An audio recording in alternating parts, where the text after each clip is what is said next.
राजा ज्ञानेन्द्र शाह भन्नुहुन्छ, नारायणहिटी राजदरबारबाट हामी बाहिरिएको करिब 2 दशक बित्दा पनि देशले सामना गर्नु परेको सङ्कटले हामीलाई चिन्तित तुल्याएको छ।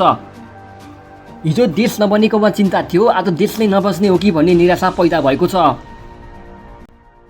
नारायणहिटी राजदरबारबाट हामी बाहिरिएको करिब 2 दशक बित्दा पनि देशले सामना गरिरहनु परेको सङ्कटले हामीलाई चिन्तित तुल्याएको छ। हिजो देश नबनेकोमा चिन्ता थियो, आज देश नै नबच्ने हो कि भन्ने निराशा पैदा भएको छ।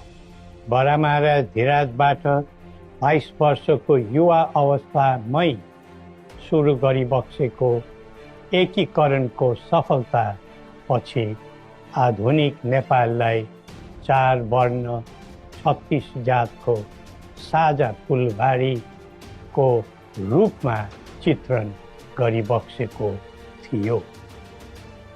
यो मुलुक राजाको मात्र होइन, जनता र राजाको समान स्वामित्वको देश हो भन्ने सन्देश पनि दिइबक्सेको थियो।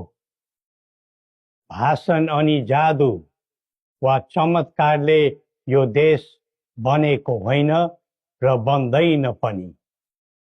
सबै जात, धर्म र क्षेत्रका नेपालीको साझा प्रतिनिधिका रूपमा काम गरेको राज संस्था जनताले सुम्पेको जिम्मेवारीबाट विमुख हुनै सक्दैन।